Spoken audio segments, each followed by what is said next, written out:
Hello and welcome to the Shipped Podcast, the podcast where we break down what's happening in the AI space and how it applies to small to medium businesses. That's what we do here. We're builders. I'm Cameron. Here with me is Alex. Alex, how's your week been? Have you been building things? What's the AI landscape looking to right now before we dive into some topics? Yeah, definitely. It's amazing week. I mean, Claude is shipping more features than ever before, which I know we're going to touch on today. And there's lots of other product developments that have happened. I was up at IBM yesterday, chatting to some of the team that they've got there, and everything from there. I got to have a look at some of the quantum computing stuff they've got, which is fascinating, all the way through to some of the orchestration layer that they're kind of developing. I think it's really interesting to see I would say like widely adopted awareness tools like Claude, ChatGPT, all these different things, as well as the more enterprise and niche ones being developed as well. Yeah, absolutely. That's super interesting, especially with a massive company like IBM. For me, something that I've noticed that's been a really interesting trend, at least for me specifically, is people in niche industries coming to me and wanting to essentially build their own customized CRM. Yes. Now, I think this is something we spoke about before. It's definitely something that I can see going forward in the future. Obviously, these big companies like HubSpot, these Salesforce, whatever these CRM companies, uh, they have the advantage in terms of the team and the tech, but to cater to a very specific niche industry, people like us, individual builders, I still feel like have a leg up as of right now. No, well, I was going to touch on the power user later on point, isn't it? So, no, looking forward to this. Yeah, absolutely. Well, I guess the first thing starting the podcast, as always, is Claude, the newest Claude updates. And one that has been absolutely massive for me personally, I've used the absolute heck out of it, is Claude Design. Right. They launched it on April 17th. And for anyone that doesn't know, it's basically a design tool, right? It is essentially wanting to replace things like Figma, Photoshop, all of these design tools that have been industry staples forever. So I'm curious, Alex, Claude Design, have you used it and how effective do you think it is? I think it's an amazing tool. I mean, as you would expect from Anthropic at this stage, I think it's the best balance of having it super technical as well as like user interface, nice and easy to get up and running. I have found that some of the initial things are quite repetitive at the start for the designs it almost defaults to, but because it's multimodal, you give it some reference images or some reference Yeah. code from other websites, and you get some great outputs. I think it was definitely an addition that they needed because I mean, you and I, we've built loads of stuff with Claude Code and we're very comfortable with that for VS Code. But I think this starts to open up to I would say, more masses for playing around with it and getting their own versions set up nice and easily, to be honest. Yeah, absolutely. I mean, obviously, beforehand, we had certain skills that we could implement into our VS Code, into our terminal. That definitely made a difference when it came to design. But for me personally, I've been using it so much and getting that actually, for the lack of a better word, like artistic result that I'm truly looking for. I've been able to get to that endpoint much, much quicker and much, much easier with Claude Design. I know some people have been saying it chews up tokens. I'm on the max plan of Claude, so I haven't experienced those barriers. Have you experienced one of those barriers before?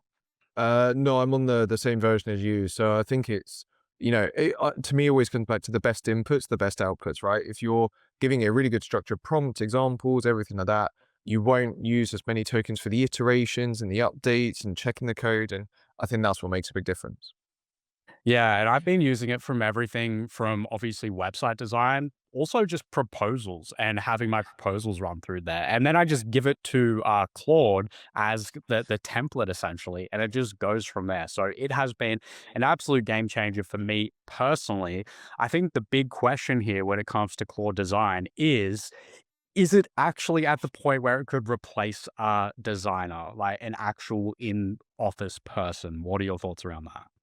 I would say not at the moment. What I'd be looking to do this for is if I was a web designer or trying to do anything like with this, like a software engineer, stuff like that, I would use this for the prototyping, speeding up development, and getting you to that end stage quicker. I think the tool is incredibly good and it can replace, if you're a small or micro business, you don't have to pay for those web design services or anything like that anymore. You can spend a weekend, iterate through over and over again to get a really good output. So I think it's more of I think like we discussed last time as well, it's more of a job for a task. Sorry, it's a Yeah. tool for a task versus a tool that replaces a job at the moment. Yeah, and I think it's really interesting how some people are so doom and gloom about these tools right now because I wholeheartedly believe that video editors, designers, people in these creative spaces, while this in the long run, yeah, may be detrimental to a lot of people's careers, the people that can adopt these tools as part of their tool belt, I think will have a massive, massive leg up. Obviously, they can increase their output, 10, 20, 100 fold in their processes, and they can take on many more clients because at the end of the day, people there's a lot of companies, small businesses out there that still don't wanna hire a full-time graphic designer. They have no understanding of design or taste or anything along those lines. So this is where those people can capitalize, in my opinion. I've got a question back to you on this. Do you think that you would stick with maybe Claude Design and that platform, or Google Stitch is still, a competitor and that's, maybe above or below? How would you rank maybe Google Stitch in comparison? To be honest, right now, just in terms of my personal workflow, Claude Design is just so fluid for me. I Mm. really enjoyed the experience of using it. Like you said, it's got a really intuitive user interface. The process is super nice to use. So for me right now, Claude Design is number one. I don't want to sound like a Claude fanboy, but that's where I'm at. What about yourself?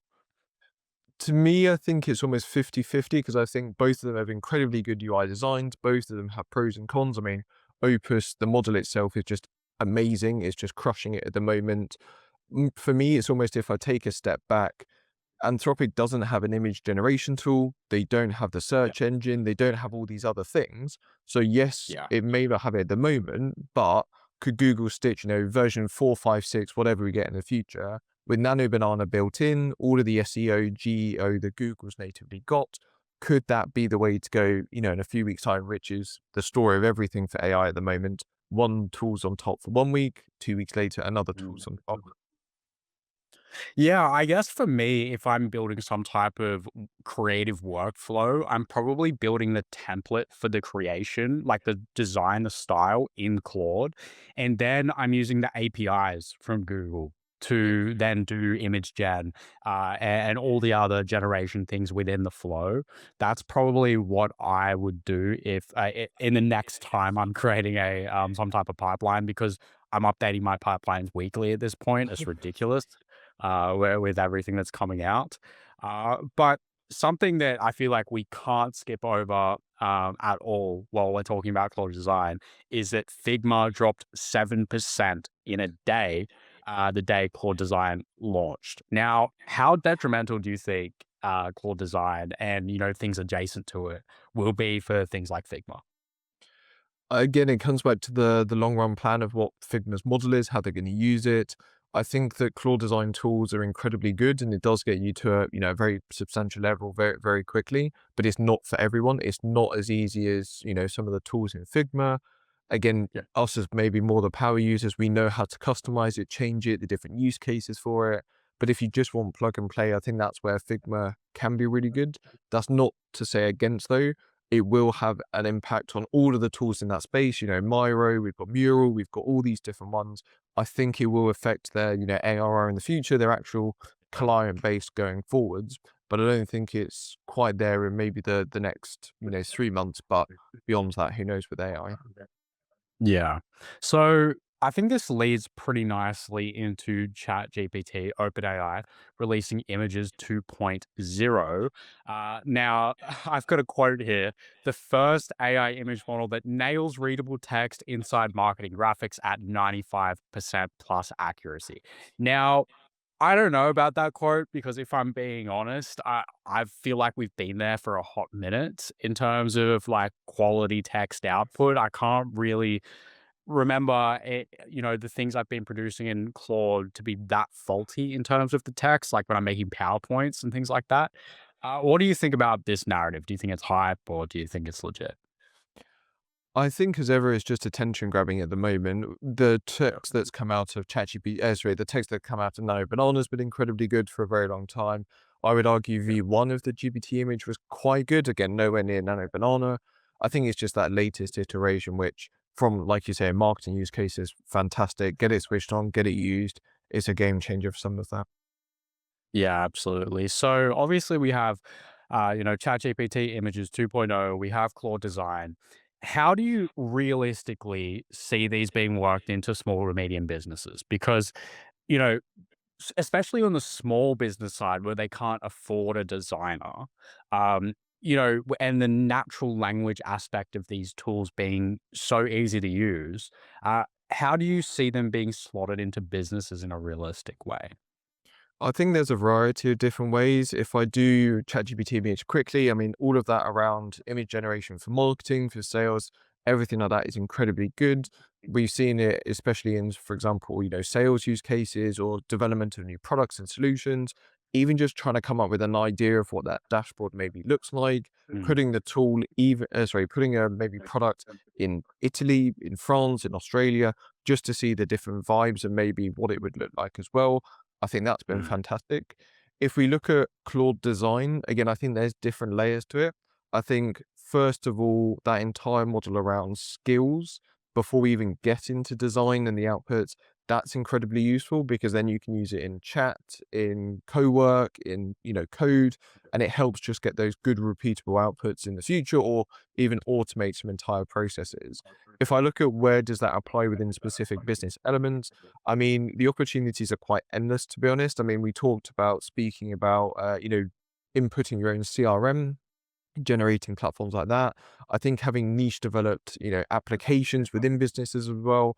I mean, I've spoken to IT recruiters that are looking to, build their own versions for market intelligence. I've spoken to private equity groups for deal origination, deal analysis, and everything on the other side as well. So I think it's at the moment that design is that first stage, the prototyping, the ideas phase, and then maybe you give it to your IT team or you spend the weekend as a founder and owner just getting something to replicate systems you're already doing to get the outputs. But I think the key thing for any small and micro business and medium to the same effect is it has to tie back to a business objective, has to tie back to a KPI that we're measuring. Again, is it shorts generation with Remotion that is a open source tool that can help edit videos? Is it looking to do ad generation? Is it looking to do copywriting for LinkedIn? And it just, generates a load of content for there. There's lots of different use cases. I mean, there's generic ones, customer service, all these different, I can rattle on for ages. But I think the best thing to do is, as a small and micro business owner, is look at what do you or your team do 80% of every single day, mm. day in, day out, repetitive processes, and look at how we can get an agent or orchestration agent that can help and support those functions. Yeah, absolutely. I think you touched on a really good point that's more of a industry wide, I guess, issue for people like us, which is that a lot of the time, these small business owners, they come to people like me and you, and, they want to maybe address that 20% of things because it's like cool and shiny and nice, but they completely neglect the 80%, right? Which is what's going to take so much off the burden of, person X, Y, and Z within their business. And I see that all too often. I'm imagining you see that quite a bit too. Yeah, yeah, yeah, indeed. Yeah, absolutely. Yeah, so another thing I wanted to touch on before we move on to the next thing is the implications of, these image generation tools and design tools on the marketing industry as a whole, within small and medium businesses, even with, enterprise level businesses, because never have we seen such accessibility to extremely high quality. If someone has good taste at the end of the day, they can craft, a solopreneur project to look like Nike. right? Yeah. Like if they have a good eye for it. So I'm really curious what it's going to look like in terms of the ramifications on the end user, the consumer of these goods. Is it going to become almost stale, and we're going to look for I don't know, maybe a bit more janky real looking things in the end? I think there's time. I don't think we're there yet. I still think there's a long runway. But I think we may transition into a more janky, realistic, real feeling advertising. How do you feel about that? Yeah, I fully agree. I think it touches on two other points as well that would be quite interesting to discuss, which is, first of all, regulation. I'm Mm. not one that wants it to be over-regulated in this space around AI, and it kind of, causes stagnation for the development. But they Yes. are getting incredibly good at looking realistic. How do I, as a consumer, know what's AI generated versus not AI generated? How do I know if that product actually is that product and it's not, a scam in the first place? So I think it'd be interesting to see how, again, governments around the world address this. Maybe it's a little tag that says it's AI generated, or it says it's inspired by AI. I think the other side of that as well, sort of flipping it on its head, is not everything needs to be AI. And consumers have recognized this. For example, there was a lot of backlash at Christmas over, Google, Coca-Cola having their entire ads Yeah. done with AI versus Apple's new Flick Motion that they've got for TV was all done over, I think it was over 100 hours trying to do that painstakingly together for Apple TV. So I Yeah. think it's going to be interesting to see that dimension come through over the next couple of months. Yeah, absolutely. And I think that's an incredible segue to our next topic, which is that Taylor Swift has filed trademark applications for two voice clips and her image this week, specifically to close the legal gap that AI deepfakes exploit. And for SMBs, I think there's a real practical question buried under the celebrity headline here. And that's, if you've built a personal brand around your voice and around your face, can you protect it in the same way? I think it should be. I mean, Denmark's already set the precedents for this. They've got an entire, I think it's digital rights that they've said that no, all of their independent, citizens can't be trained for AI, can't be used for AI without their explicit permission. I, again, personally do a bit of social media here and there, and there's probably hundreds of hours that you could go through and look at it. I think we do need to have that protection around it, especially for the deep fakes. I mean, we've seen tools like HeyGen come to the market for avatars, and that is now incredibly realistic for the outputs that we're getting. So, yes, I think we definitely need some regulations or checks in place, A, for the deep fakes, but B, for, you know, misrepresentation or not authorized use of the likeness of people as well.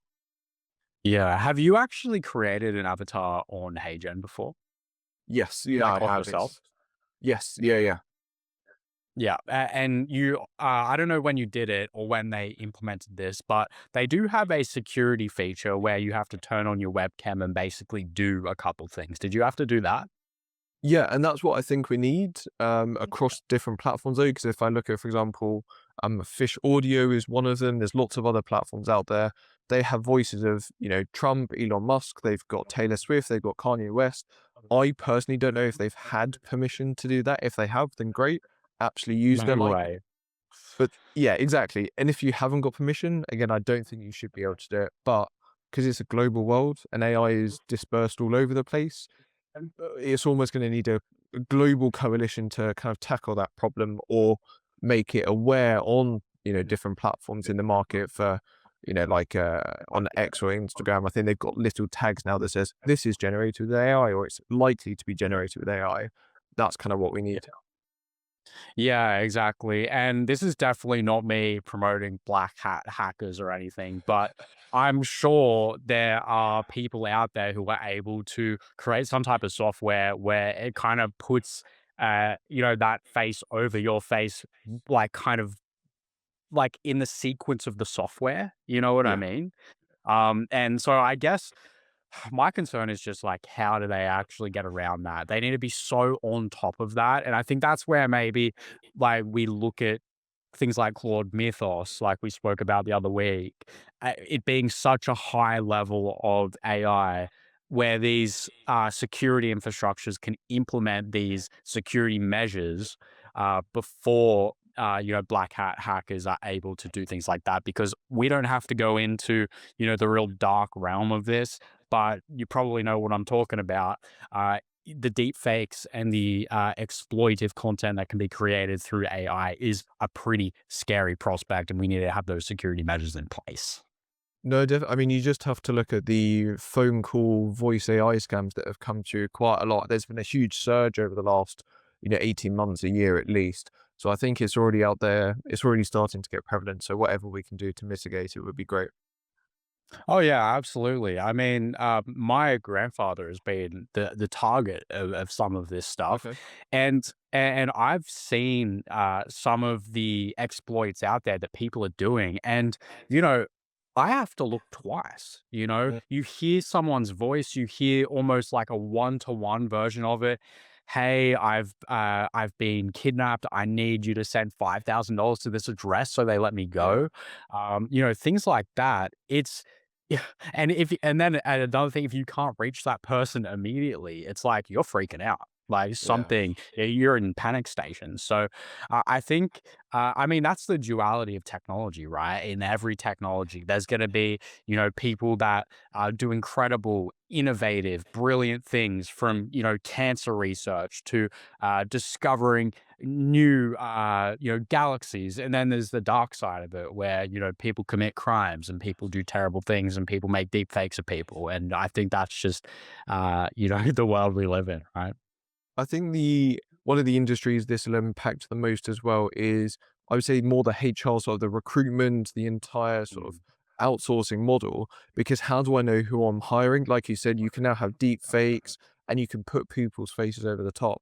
How do I know if I'm hiring a remote developer, editor, whatever it may be, in Eastern Europe, in the UK, in America? How do I know they are who they say they are? I mean, there's ways that you can get around it. People are saying, like, put three fingers up against your face and it breaks the detection. But I think that's going to be really interesting to see how that, I don't want to say work from home model, but that entire hiring remotely model may get impacted by it as well. Yeah, absolutely. And I guess while we're on the topic, you did mention some laws, and we will dig into this a bit later as well. But regarding the laws around AI and kind of what we're seeing, where we're kind of pushing into these sectors now, because government's always behind, right? That's just Yeah. how it is. They were behind in crypto, and they're behind with AI. It's just how it works because government moves slow. So, what type of laws realistically, and let's just say the next like 3 years, do you see coming into play? And how do you think that will affect, number one, small to medium businesses, and number two, just the everyday user? To be honest, I think no one really has that answer at the moment because AI is moving so quickly. They don't know how to regulate it. Again, it's been looked in the past for, the size of the model was going to be regulated in the US. Then that went away. If we look at the outputs, that's now starting to be regulated. But again, it's not centrally coordinated. What we are starting to see, those, for example, in the EU, we've got the EU AI Act that's come into effect. A lot of it was published in sort of February of last year, sort of 2025 is when a lot of it came out. But they're really starting to enforce it from 2026 onwards. Small things like AI literacy, I think it's Article 4, just making sure your team actually knows how to use AI, what it is, and being able to get the most out of it. I think when we look at this, AI regulations, to be honest, I don't have the answer. I don't know what it would look like. I think it needs to come back to, like we were just saying, the deep fakes, that entire space around replication or malicious intent. The question is that an AI regulation or does it fall under an existing regulation and it just needs to be updated to say this is specific for AI? I think one thing that has been really good to see though from the likes of the EU AI Act is the tiering of AI use cases. So like high risk use cases are anything to do like in the medical space, the military space. It's got to be super detailed and analyzed to understand the outputs versus some of the low risk use cases. So I think over time we'll naturally see it. I think we do need the input of industry to again understand exactly what they're building, what that next iteration is. But I don't think anyone really has the answer at the moment. Yeah, so you mentioned AI literacy, and that's obviously something that we focus on in our community with, businesses. They can come into our business, essentially get certified for AI literacy. Do you see how this could push into other countries? Do you think it's going to be something that is going to be sweeping the US, Australia, the UK? Yeah, I mean, it has to be because everyone needs to know what it is. It puts people at a unfair disadvantage at the moment, to be honest, if you're not using it. I think it also touches on the point that we'll discuss later around AI governance and shadow AI as well. So many people at the moment are using, AI on their personal devices, copying sensitive information across, taking screenshots with unapproved, systems and putting it all through there. Simple things like that can be solved with just a good bit of AI training to show how to get the most out of it. I think when we look at the sort of the rest of the market as well, the regulation side, I think, is going to be fluid. I don't think it can be static and just say these are the rules. I think it will need to be updated and changed. We just kind of need some common sense involved in it. Yeah, absolutely. So, a cheeky little plug if you are looking to upskill your entire small to medium business, that's what we do in our community. The link will be in the description. Never a bad time for a plug. And another thing that I saw recently was Allbirds, right? They Yeah. sold its shoe business for 39 million. The brand, it spent a decade building this out, right? And it rebranded as Newbird AI, an AI compute infrastructure company. The stock pumped 600%, right? Dropped 30% the next day. I think they're probably pretty happy with a 570% ish boom. Bloomberg called it the dot com boom playbook. What are your thoughts on this one? I would love to be in the boardroom to understand more of the behind the scenes details and kind of what led to this decision. I mean, if you look at their stock price from when they initially IPO'd, many years ago, it has just been down to the right ever since. So I think the model that they are approaching though is interesting. They basically bought a load of GPUs. They're going to do, compute as a service, like you said. I think that is definitely needed. We've seen that there just isn't enough infrastructure to support that at the moment. I think we are having the hyperscalers like, Google Cloud. We've also got AWS, all of these, Colossus from X. So I think having that smaller version for us maybe to be able to access would be great. The question I'd maybe put back to you though is that physical infrastructure on planet Earth? Or like, Elon's talking about for data centers in space, a big thing about computing is the heat that it gives off, trying to keep it cool, trying to keep it efficient. You know, could the play maybe be teaming up with a company like that to get it into space and run the compute that way instead? Well, that's definitely an option going up, but I also an equally viable and sensible option is going down Yep. into the sea. It is pretty chilly down there, and and even like look, obviously, I don't want to destroy the natural environment, but we do have some pretty big areas just built of ice. You know, Yeah. on the northern and southern pole, the southern pole specifically, I think. So, uh, yeah, obviously, I don't want to destroy the environment, but at the same time, we're utilizing so much water. And this is obviously a huge debate. And I guess I don't want to call the regular person a normie, but in the normie space of people who, don't really know, aren't in the know of every single detail of AI, something almost every single person knows is that AI computing uses a metric ton of water to keep things cool.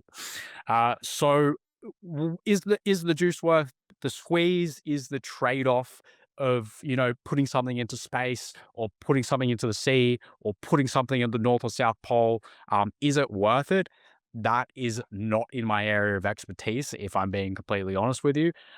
But it would only make sense to me that we have to find an alternative to what we're doing right now, because clearly there is a definite ceiling that we are approaching. And I think we're going to hit it sooner than we think with how rapidly we are advancing. I think the other side of it as well is AI is moving so quickly. There was a paper that came out early this year from Google about the new ways that they're training the models to become, more efficient, use less, required compute to get to that end result. So could it almost be a little bit too late already for Allbirds? Looking at, what is that infrastructure going to be? I could imagine having 24/7 agents like we touched on last week for managed agents with Claude. Having that could be really, really useful on third-party infrastructure. But then again, for a small and medium-sized business, absolutely perfect. But the minute you want to talk about, having the data security, all of the infrastructure that you need to around that to support making sure no one else can touch that. It can't be hacked, because of all the sensitive data on there. Is that what it would be? Yeah, again, it comes back to the point. What is their end goal with it? They bought the compute, they bought the idea. So what is that end result going to be? I think it's going to be interesting. Again, Allbirds, if you're listening, come and have a chat. We'd love to understand exactly what the game plan is. Yeah, yeah, exactly. We would love to know. So I'm positive someone from Allbirds is listening right now. So please contact us and we'd love to have a chat. But yeah, super interesting. I definitely do see this happening more and more and more. Companies essentially shifting to something in AI. I mean, look, I was in the crypto space, pretty aggressively, 2019, 2020, 2021. And I saw the exact same thing happen, companies that really had no right to be essentially shoehorning some crypto aspects into their company, were doing it all the time. I mean, we literally had companies like Nike releasing NFT collections. We had, celebrities releasing NFT collections. We have the literal president of the United States releasing a meme coin. Look, I mean, I always relate it back to more the financial sort of institutions that I used to work with. You had all of the legacy banks that had so much infrastructure. They had all of the knowledge, all of the gains from many, many years, hundreds of years, and they were trying to get into the tech space. But then you had the tech companies that are trying to get into banking, right? So I think at some point we'll just see a convergence of people that have the tech side of it, trying to use it in businesses, and then maybe some more, I don't want to say legacy organizations, but maybe established organizations, even if it's just the idea, again, doesn't have to be an entire company, it could be a spin out that will at some point have an AI lens. And let's face it, Yeah. every report at the moment for C-suite mentions something about AI. So I think, as we've always talked about, what's the outcome you're trying to achieve with it? Are you going to do it? Because that's what separates the top performers. I think that's where we need to go versus just plug in an AI for the sake of it. Yeah, absolutely. And so we're really killing it with these transitions, these segues today, because speaking of Donald J. Trump, the Trump DOJ joined Elon Musk's XAI on April 24th to sue and block Colorado's first in the nation AI hiring law, the one that would require SMBs to audit their AI tools for bias before June 30. And their argument is state AI laws are unconstitutional and burden small businesses. How are you on their side here? Are you thinking it does burden small businesses? Do you think this should be more directed to enterprise? What are your thoughts around this? I think there's pros and cons to all of this argument. If we take a step back, there's 24 different states that all have their own regulations around AI at the moment. So it's becoming fragmented. Again, what determines correct versus incorrect is subjective for some of the use cases. We've already seen, for example, Workday was, in the courts against, I think it was Derek Mobley a few years ago, sorry, in 2025. He actually won the case basically saying he's been discriminated against for Workday. So I think the question here is the ownership on small and medium-sized businesses, or is it on the AI tools that are being developed to do that outputs and regulate themselves and, demonstrates it that way? Because if I look at it for how small and medium-sized businesses look at it, yes, you may have a CTO or a founder who's super technical, co-founder that's super technical, but for most people, they don't understand what the back end is. I don't think the AI companies even know how they're getting some of the outputs. So to justify that outputs or decision as a small business, again, one to be seen. I think it could be could be detrimental, but again, needs to be done at some stage. It's just where on the ladder does that happen? I'd lean more towards the person putting it out as the tool versus the business owner maybe using that tool. Yeah, absolutely. I totally agree. I think it is actually pretty ridiculous to put the onus on these small to medium businesses who, at the end of the day, a lot of them are, scraping by. They're just trying to do their absolute best to, keep up with the Joneses, implement, the thing that they heard from someone, in the corner store, right? Oh, they just implemented this chat GPT thing and they're like, oh, wow, don't have to use Google anymore, right? Um, so I think it's these people that will take the brunt of it if a law like this is implemented. And I think it will be absolutely detrimental to a whole lot of people because there will be businesses out there, like just ma and pa businesses, that will get absolutely destroyed from a small mistake that they didn't even know that they were making. Um, Additionally, I think, we spoke about this when we were talking about Claude Mythos, and that's the whole concept of letting the cat out of the bag. You can't put it back in the bag, right? A lot of these things are already fully integrated into people's businesses, like, Mm. whether it's Copilot or Cowork or, name your integrated service. So I think, like you said, it has to be on these companies that are putting out the tool.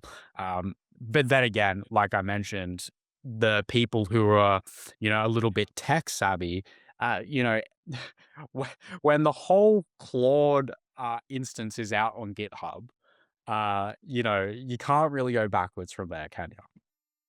No, I think the interesting side that I would look at this though, with everything, again, I'm I'm not a lawyer and neither are you, so we don't know the details. We don't know the legality. I think it comes back to what and how is it being used, right? And does that fall under a new AI law or would that fall under a separate regulation that already exists? Because I'm always looking at, again, don't want to have so many regulations you can't get anything done, but we do need some to, have some security or peace of mind as well. If I look at it, for example, the auditing of, tools, how they're being used, putting that on SMBs, again, think it should be up with the enterprise tools for, the ones that put it out should understand that. But at the same time, you look at the meta glasses that came out, a student was able to hack them, connect it to an LLM, and he started searching people as you were walking around. So I think we need to look at it for once it's switched on, which we have seen, you should be accountable for some of the actions you're getting it to use. But again, if it's fraud, should that come under a fraud regulation that already exists? If you're looking at, scamming, all that sort of stuff, but also if you are I think this is the nth degree, right? How much control do you have over that output? Because if you're going in and completely changing the prompt and making it become biased, then yes, you should be held accountable. But if the tool comes out from the enterprise is inherently biased, then it should be something that they have to deal with. So I think there's kind of an in-between phase there for, yes, the tool should be audited and making sure that they're able to give the correct outputs where possible. But also if you've got malicious intent or, you're really impacting the outputs that you're trying to get as an SMB, then again, where do you draw the line for that? Because it's all very gray area for your interpretation versus my interpretation versus someone else who's, maybe never used AI before. Yeah. And, that kind of speaks to the, I guess, willingness for SMBs to adopt particular technologies at a certain pace.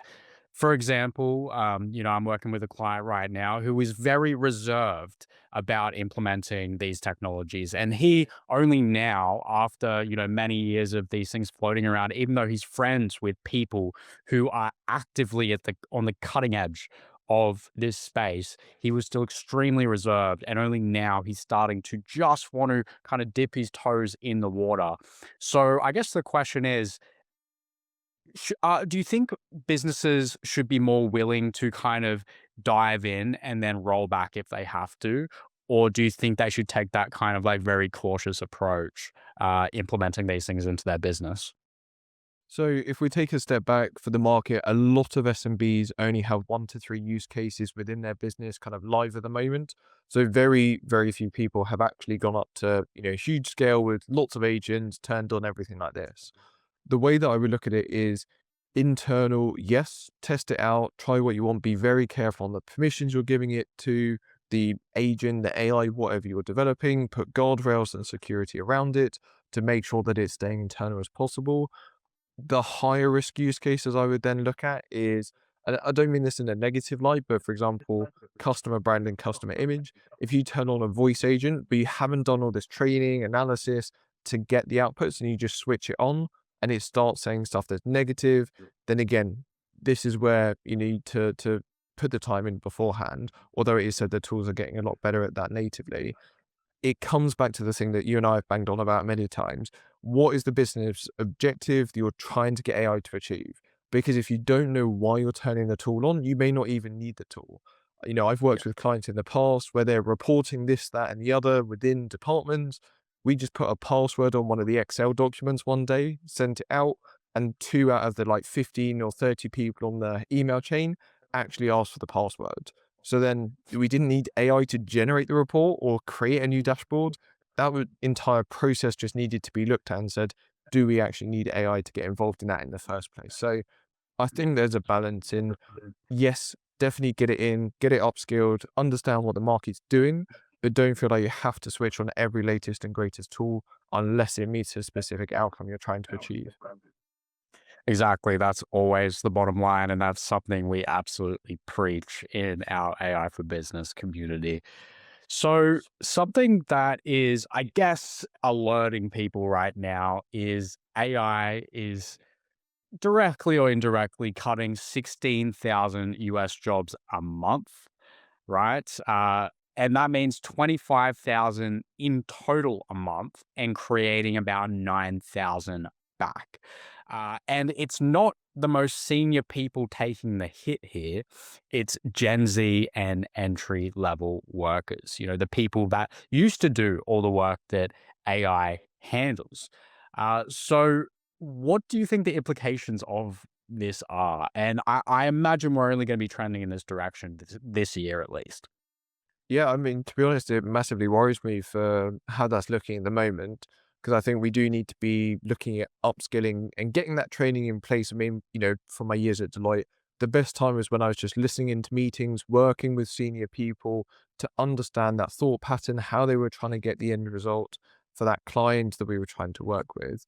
For me, I was looking at some of the reports that came out with this as well, and I think, yes, it is, something that needs to be addressed. But the other side as well that I don't think too many businesses are looking at is they're not hiring for that next generation role, right? So, for example, customer service, yes, we can get AI to deal with a lot of the first line requests that come through, deflect the low complexity queries. But then what does that junior level role look like next? Could it be instead of answering the phone, they're actually orchestrating some of the agents, they're understanding how they work, they're changing, they're adjusting them. And that's what the role now looks like. And that's why I think we should be seeing more businesses look at, how do we get younger people through and into the business for maybe different roles. The other side, I don't know if you've got it in Australia, I'm a huge advocate for the degree apprenticeship programs to, apprenticeships in that side as well into businesses. I think there is a role here for the government as well to supplement and support getting people into businesses that are maybe more junior, again, helping them get upskilled without taking the burden away from just natural market forces that sit out there as well. So, as with ever, who really knows the answer? But I think it does worry me, and we do need something to do about it. Yeah, and it's also really interesting the pushback, the social pushback we're seeing, especially from the younger generation about AI. Obviously, in the arts, I totally understand and empathize. I came from the music world in my youth, right? And, the idea of an AI artist, headlining Coachella kind of does sicken me. But when it comes to, everyday, tasks, it's the boulder is being pushed down the hill, the snowball is getting bigger, and it will not be stopped. And I think it's going to be really interesting seeing how the youth respond to this. Are they actually just going to accept it? Will there just be this generational pushback where AI gets banned from the world? Or will they adapt and, like you said, kind of work this into these entry level roles where they can be working alongside AI, and being super super productive and kind of, for the lack of a better phrase, convincing these employers and businesses that they are worth hiring and that they shouldn't just be relying on AI. Yeah, I fully agree, and I think we're in that transition phase at the moment. I think the largest organizations are the ones that are able to, again, continue hiring, continue getting the young people into the business. But also, I think as we start to go through, like you mentioned earlier, for having the niche specific businesses spun up around, a new service, a new product, a new offering, I think we will hopefully, see a lot more of those businesses start up that can help get some of the younger people back into, employment and being able to get that step ahead. Because let's face it, I've seen many leaders that go from the top, say, we've got an AI strategy, and then look at some of the more junior people in their business and say, but what are the AI tools? And they tell them about it. So I think there's some reverse mentorship and, elements like that could happen as well. Yeah, so I'm putting you on the spot a bit with this one, but if Yeah. you had a 16-year-old son or nephew or whatever, and they came to you and you know you were to give them a piece of advice on entering the workforce and giving them the best chance to do something of quality in terms of their money, what would you tell them, do you think? I always come back to a very simple principle, which is hard work beats talent. You can be the most talented person in the world, but if you're not going to put the work in, then it, doesn't come with the same results. I'd be looking at, first of all, some of the trade businesses, for example. They are working incredibly well, but they don't have maybe the AI automation to support their day-to-day operations. I'd be looking at that. I would also look at who do they get inspired by? What's that next run that they look like, and see how they can work with, yeah, again, maybe not that top person in the industry, but a couple of rows down, trying to get embedded in their business and really get upskilled in that specific use case. It's not going to be easy. I'm not saying that they're going to walk in day one and get everything sorted. I don't think that there is one specific skill set that you can upskill in that's going to guarantee you job security, job satisfaction in the future. I think it is just almost being a bit scrappy, learning how to use the AI tools, going to business leaders, trying to work with them, even if it's not the CEO, can still be middle to management, just trying to work with them as much as possible. It is a really tricky one, and I empathize for a lot of the parents out there going through this, because I don't think it is clear what you should do for those different phases. Yeah, definitely. I think the best thing for the youth is something I'm seeing in some new companies that are popping up right now. And I just want to take a moment to actually plug a company that I do some work for, which is Sophie AI here on the Gold Coast in Australia. And something that they do, regardless of the age of their employee, young, old, in sales, in marketing, in customer support, they are constantly upskilling their entire team in AI. And I think that's something that every company should be doing. And that's another reason why when they don't really have someone who is, at the head, forward thinking, progressive nature at the head of the company, that's why they need to come to people like us, where, we are able to upskill, an entire group of people in AI literacy, because most companies are not doing that type of thing. If, they're one of few, in my opinion. Yeah, no, definitely. So that kind of leads me into a, a question or a topic, I guess, which is the great AI divide, right? Power users versus everyone else. And obviously, I would categorize us as power users. I'm using a lot of tokens every single day, but there is a growing split in how people experience AI, right? Power users which are developers, operators, founders, are watching it transform literally everything that they do. Everyone else is getting slightly better autocomplete, a more efficient Googling. Um, and Pew data shows 56% of AI experts think it'll be a net positive for the world, but only 10% of regular Americans feel more excited than concerned. How do you feel about that one?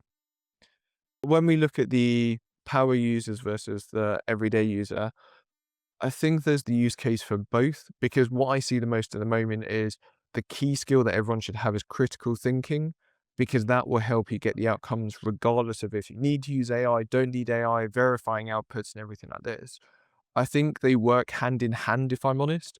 There are Yeah. absolute power users out there that could get whatever your heart desires probably developed over the space of a week and the MVP set up, but they may not have the knowledge of that entire process or the different parts. And that's where having people that have, again, maybe done it for years, but don't love AI can help give the use case. Like you said, your client, he's maybe a bit more senior, kind of more experienced, should we say, been in the industry for many, many years, doesn't know how to use AI. That is the perfect use case of working someone with AI because all they need to do is like your traditional business analyst role, explain the business context to you, you go off and build it. You build it, Yeah. you come back, does this meet it, and back and forth. So I think there's a role for both in the world today, but everyone should be upskilling in AI, like we said, in the community, even just what is AI, so that you understand how it works. Simple things like prompt engineering, which I think most people know by now, can just help get us upskilled for the outputs. Yeah, absolutely. I think the biggest people kind of missing out on the biggest upside to AI are people that aren't really using AI too much, but are incredible systems thinkers in whatever niche they exist in. But also, I think that's where we will see the best cooperation when it comes to individuals who implement AI technology, workflows, automation. Paired with these people that are very good systems thinkers, because we almost have, the person guiding, the North Star, and then we have the person implementing. And obviously, it's best to be both. Ideally, you're a systems thinker and you're an expert in AI and automation. That is obviously the best pairing. But I do see a lot of collaboration opportunities in the future where those two exist, together really harmoniously, I suppose. No, I think that's perfectly said. And the best use case of that is, again, when you look at sort of medium and enterprise level engagements, the C-suite, I feel like, should be very aware of all the different AI tools, high level functionality, everything like this. But I don't expect them, I wouldn't want a CEO to be super technical, working with Claude Code every single day to try and change something in the business. That's Yeah. not where their attention, in my opinion, should be going. So, like you say, that collaboration hand in hand for, super techie versus maybe not a power user of AI is where the balance will be found.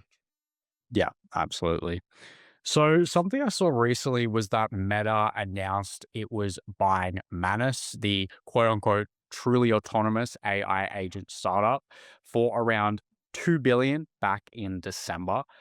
This week in Beijing, a reform commission blocked it outright. And I think this plays into, kind of the laws we were talking about before. Meta says the deal complied fully with applicable laws.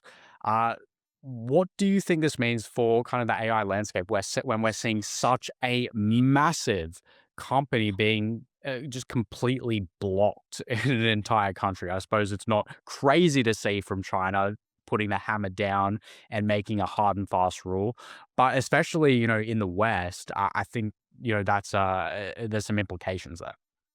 Definitely. I mean, first and foremost, Manus is a fantastic tool. I was expecting Meta to do a move like this, whether it be internally for development of their own agents or purchasing something that already exists out there. They've definitely gone for the top of the tree incredibly quickly as Meta would, but that's been Zuckerberg's playbook for a long time, and it worked out very well in the past. If I look at it, I think it's more geopolitical than anything else. I think it's going to be a dynamic that we'll see repeated across the world, as we saw last year. I know it's not AI, but for example, TikTok, again, the reverse ban that way. So I think it's just geopolitics playing out as it would. Yeah, absolutely. I mean, we've seen that in the US to a degree as well. Obviously, it didn't truly affect Claude, but we did see Claude, I suppose, taking Anthropic, taking I guess you could say, moral stance against the US government when it denied its, I guess, its tools and its brain to assist in weapons technology. And OpenAI said, please let us help you. Beca- and I guess that's another reason I think why we're seeing people kind of love Anthropic as a company, because Mm. even though AI is kind of the big bad, there's always like a lesser of the big bad. And obviously, I'm not saying OpenAI is evil, or any company is inherently evil, but making these strong stances, um, and seeing the ramifications of these strong stances on a governmental level, I think will have massive implications for, these massive companies and how they play out over the next 10 years. Because who knows what kind of extra support OpenAI may receive from, Yeah. the behemoth, which is the US government. I think the other question that plays on my mind as well, and it'd be good to get your thoughts on this, is the two different ways that I want to say blocking could occur, which is one, as we've just seen with the government level, but I do a lot of work in sort of the private equity space as well.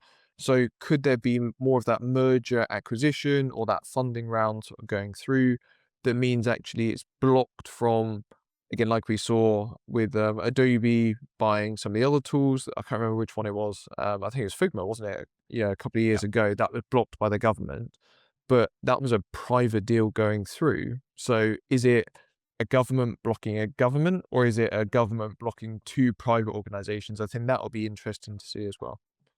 So, Microsoft quietly launched three in-house AI models in April: speech, voice, and image, and they beat OpenAI's Whisper across 25 languages. The team that built it, 10 people.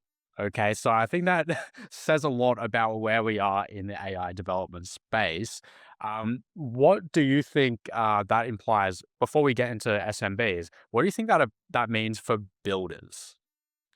I absolutely love to hear stories like that. I mean, let's face it. Finally, Microsoft are in the game. After all of this time, we've had Copilot, which has been it shouldn't even have been built, right? To be honest, for how bad it has been for some of the stuff. It's got better over time, but it's still nowhere near the front.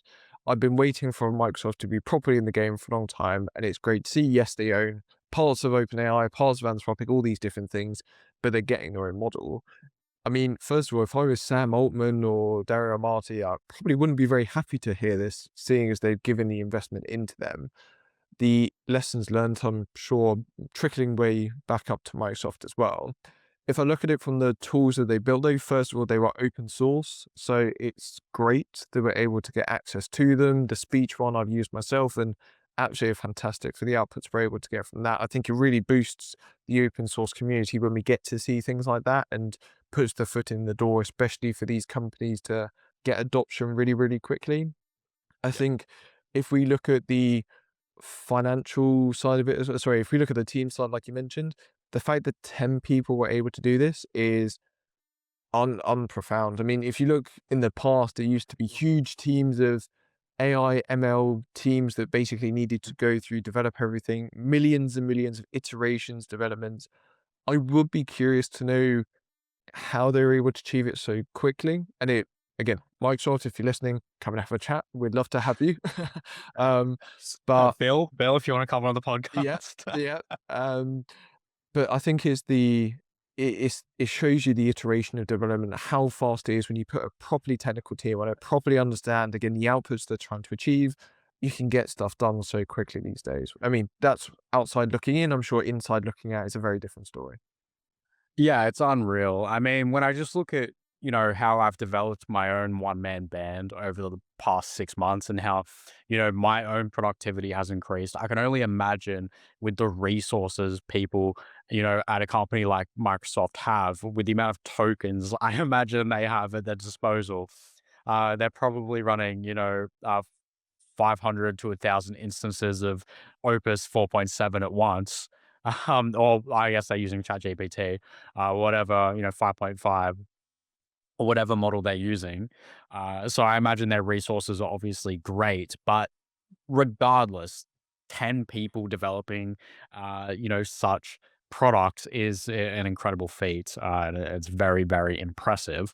I guess the question here is, do you think people, businesses, small, medium enterprise, do you think they have already kind of shifted away from Microsoft or started shifting away?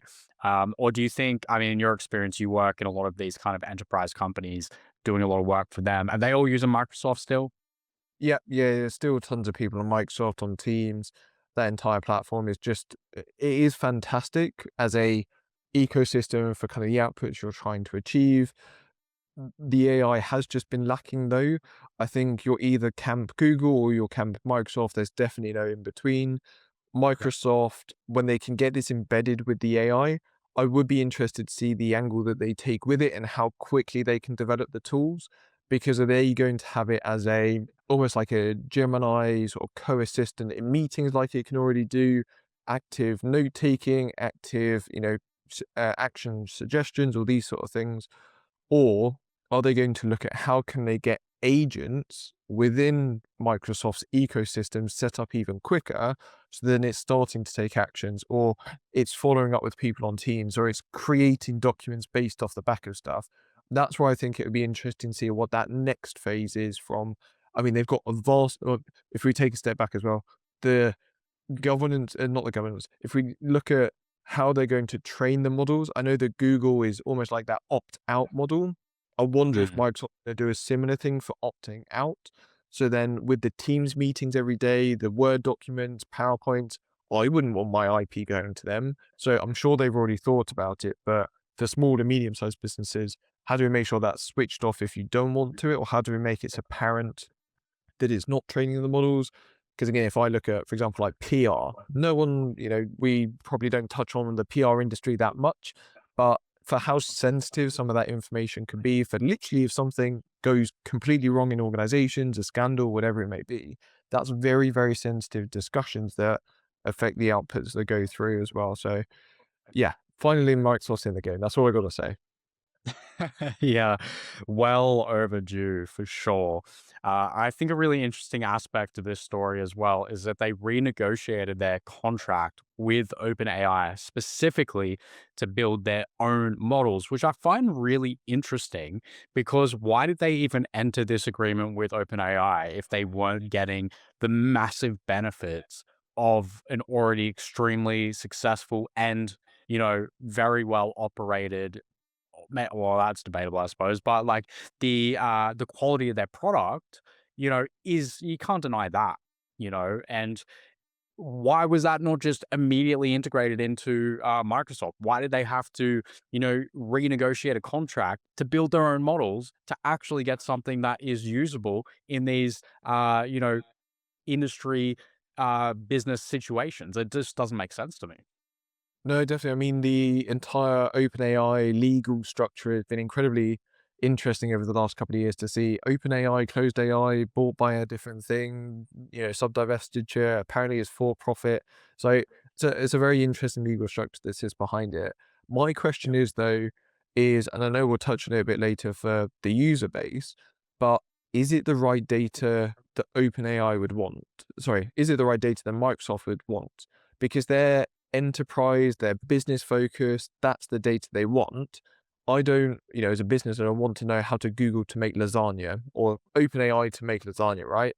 So the question there is, even if they got access to OpenAI, how do they make sure they're always getting the enterprise level data separated and training on that? Because that's where, Anthropic have done it incredibly well with the big, large scale enterprise engagement to get that data to train on it to improve and understand the outputs.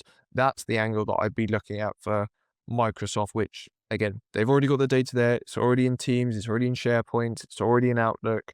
How Yep. and what's the legal framework for using that to get the outputs they want? Yeah, and to directly address your concern before about security, Microsoft quietly launched the Agent Governance Toolkit this week, a compliance and security layer that sits across all agent deployments, tracking what your agents do, where they access data, and whether they are violating policy. Obviously, like you said, it's extremely important to have these security layers in place. But it begs the question, how are these actually functioning? How are they ingesting data? How are they actually kind of observing data and not, learning from it, but also being a security layer at the same time? I'm not necessarily, you're the security guy out of the two of us. You're way more into the security aspect of things. How do you see this actually functioning? Yeah, I'm but by no means a fully fledged security officer or anything, anything like that. But I think if I was to look at it, they probably got a lot of anonymization that goes through. They're probably hashing a lot of the data before it gets used. It's probably not tagged to specific companies.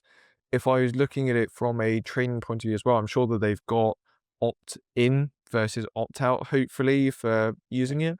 For the agent itself, again, I think it depends on what data does it actually need to keep an eye on, right? Because without knowing super in depth what the governance layer is doing with Microsoft, it may just need to know agents done this, agents finished the process, agents coordinated this, agents done that. I could almost envision, and again, pure speculation, consolidation of knowledge and Yep. compartmentalization so that, yes, you may have a really good HR agent, but it is never allowed to talk to or speak to a sales agent. Those knowledge bases are completely separate, all these different things. But an orchestrator agent maybe sees similarities, maybe, or reference material between the two as and when needed. Yep. I think regardless, you don't all AI governance is always good from a technical keeping an eye across, all the agents as an agent manager, but you also need to know as an owner, what tools are you using, how they're being used, what data is going into them, are you checking the outputs consistently? There is a human governance layer that is massive that a lot of businesses do not have in place at the moment, or they've written a one-page AI policy, never checked it, never reviewed it, never got their team trained on it. And again, we've got examples in the community of how that can be set up nice and quick. So yeah, Yeah. it's two-pronged approach, I think. Yeah, for sure. And to finish things off this week, OpenAI crossed 900 million weekly active users. Alongside its, GPT 5.5 launch, the fastest any platform has ever scaled to that level. Now, I know you have some interesting thoughts around OpenAI compared to Anthropic in terms of, I guess who's using it, how much money is being made from each. What are your thoughts around this number? It's pretty insane. Yeah, I mean, first things first, it always comes back to the financials. I follow the money is kind of what I'm looking at, right? Which is OpenAI is I want to say Google of the AI world. Everyone knows OpenAI, everyone knows ChatGPT. People use ChatGPT as like an AI-anism whenever you speak to them for, a bucketing of the industry. Yes, they've got 900 million users, but their current ARR, from what we can see, is about 24 billion a year, which is amazing. It's fantastic. But Anthropic have just crossed 30 billion ARR. And that is, they've added, I think it was 11 billion in the last couple of quarters just of this year, just getting set up. So it's interesting to see how Anthropic now taking that enterprise level engagement approach. I think they'll probably have higher quality data that's being ingested for real world business use cases, which is what they're going after. Versus it seemed like OpenAI, and I think they've admitted this as well, is their strategy got a bit confused for, is this a B2C product or is this a B2B product? And that's why I think the data between the two will be interesting to see for that next phase, because it's going to be very, very hard to convince 1,000 people to spend $1,000 a month on it, but it's going to be very easy to convince 1,000 enterprise level customers to spend $1,000 a month on it. So that's the angle I think they're going to look at for that next phase. Yeah, absolutely. And I think you hit the nail on the head when you said it is the Google of the AI space. Because when I'm speaking to my mom, when I'm speaking to my grandfather, I don't say, oh, yeah, why don't you Claude this or why don't you get on Claude? I say, oh, just chat GPT it. And I say that not because, because I have subscriptions for both, obviously. I am a Claude Power user, but I use ChatGPT on occasion. Even though likely I'd be like, hey, use Claude. If I'm talking to someone who's a little bit more, literate in the space, you're working on a school project, use co-work, right? But when I'm speaking to those people in my life that aren't techie, I'm saying ChatGPT it. Don't ask me. Have you tried ChatGPT? So you're absolutely spot on, and I think you're right in terms of the angle. Anthropic has been so aggressive in knowing who they are and who they're Mm. catering to, and that has paid literal dividends, for their investors and them as a company, and that's why I think we're seeing such aggressive innovation in our industry, the building industry, because they know exactly, what we want to kind of blow us away on a, at this point, weekly basis. So obviously only time will tell. We will see, what's happening in a few months, 6 months time. I wouldn't be surprised if the whole industry is shaken up in a month or a couple weeks, because that's how fast the industry moves at this point in time. But with that being said, I think. Oh wait, do you have another point before we close Yeah, this yeah. out? I was just going to add onto that as well. I think it's going to be really interesting to see why you would purchase each version. Because if I look at it, all of the AIs are incredibly good, right? Gemini, ChatGPT 5, Opus 4.6. Yes, there's difference between all of them, but for the everyday person, unless it's tonality or stuff like this, you can still get incredibly good outputs for each. The Yeah. question I look at is, would you be in the future maybe buying a product package because you've got Claude Design, Claude Code, all of these different things, or like Google, they've got so many different experimental lab features as well as the models. I think OpenAI is actually lacking on that. I mean, you've got Mm, ChatGPT, but they've just closed down Sora for the video generation. They've got image generation, which is fantastic, but they don't really have all these extra bits and bobs unless you're looking at codecs to use that. The other side I look at as well is there going to be a point which more businesses, again, small, medium, and micro, actually start to look at the open source market a lot more?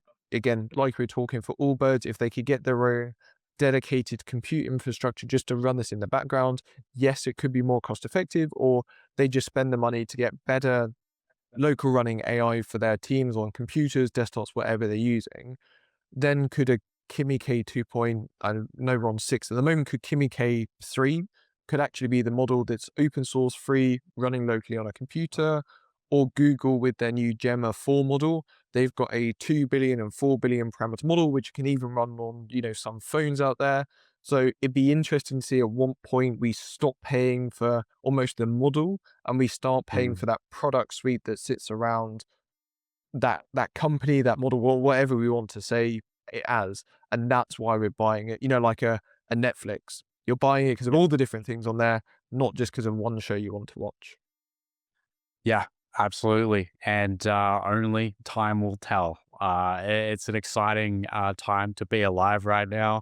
A scary time for some, but for us, it's very exciting, and I'm very happy to be here as always, Alex. I appreciate your time.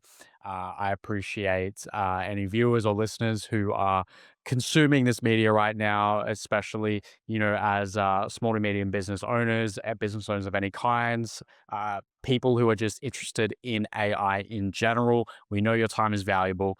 We appreciate your time and we appreciate your energy. Alex, would you like to tell them about our community real quick before we close this out? Definitely. Well, if you're watching the podcast and you got this far, you're probably interested in AI. So I would highly recommend checking out the links that are probably on screen now, as well as in the description. Come across to the community. We can help you. We'll get one-on-one time with you and help you scale as you need. Everything from strategy to governance to actual use cases to getting tools turned on. we can help you with that entire journey for AI within your business. So definitely come across, have a chat. Cameron and I will talk to you directly, no matter if you're in US, UK, Australia. We run 24/7 globally. Yes, sir. That is it. Thank you for your time, and we will see you on the next one. Cheers.